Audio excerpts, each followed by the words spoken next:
মাইয়ারা তো বাবারে বেশি ভালোবাসে, ছেলেরা মারে বেশি ভালোবাসে। ফাতেমা চোখের পানি ছেড়ে কয়, বাবা ও বাবা, আপনি কি বলবেন বলেন না রে আব্বা, এতদিন হয়ে গেছে আপনি তো আমারে কোনো কথা বলেন না। অসুস্থ অবস্থায় আপনি আপনার হুজরা মুবারকের মধ্যে শুয়ে থাকেন। আমার দয়াল নবী কয়, রে জগৎবাসী, আমি যখন অসুস্থ অবস্থায় আমার হুজরা মুবারকের মধ্যে শুয়েছিলাম, আমার আল্লাহর নবী বলেছেন, মা বাইনা বাইতি ওয়া মিম্বারি রওজাতুম মির রিয়াদিল জান্নাহ। নবীর রওজা থেকে নবীর ঘর পর্যন্ত এটা জান্নাতের একটা টুকরা। এই জান্নাতের নাম হলো রিয়াজুল জান্নাহ। আমার দয়াল নবী কয়, এই উম্মতের দলেরা, আমি নামাজ যখন পড়তো মদিনার ভিতরে মানুষেরা, আমি আমার ঘর মুবারকের মধ্যে শুয়েছিলাম। শুয়ে থাকা অবস্থায় আমি জানালার পর্দাটা সরাইয়া দেখি আমার আবু বকর ইমামতি করে রে। আমি নবী চোখের পানিগুলা পালায়া কই, ফাতেমা রে,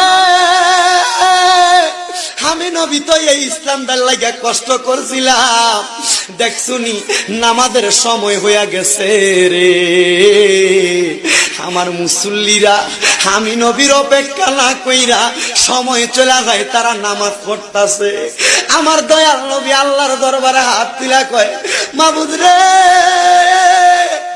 ও দয়াল আল্লাহ, কিয়ামতের আগ পর্যন্ত আমার উম্মতেরা যদি এমন ভাবে নামাজ পড়ে রে, আমার উম্মত রে, তুমি আল্লাহ জান্নাত ছাড়া জাহান্নাম দিও না। আমার গভীর মনোযোগ দিবেন। তাহলে আমার নবীকে আমার আল্লাহ যে ইন্তেকাল করাইছেন, মানে স্থানান্তর করছেন, আমার নবী নবীর উম্মতদেরকে শিক্ষা দেওয়ার জন্য কি করছেন একটু বুঝবেন। বাজান আমার দয়াল নবী মিলাদুন নবীর আলোচনার ধারাবাহিকতায় আলেমগণ হুজুরগণ অত্যন্ত সুন্দর আলোচনা করেছেন বাজানো।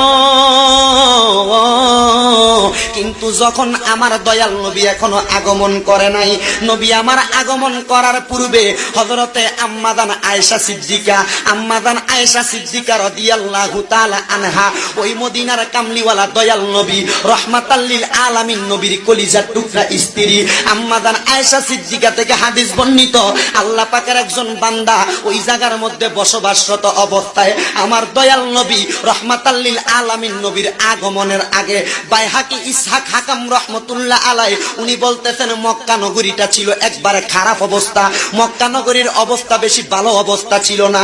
আমার দয়াল নবী আগমন করার পূর্বে ওই মক্কা নগরী মানে নবীদের বাড়ি মুবারক, তার সামনে নবীর হুজরা মুবারক, ঘর মুবারকের সামনে একটা ইহুদি বসবাস করে।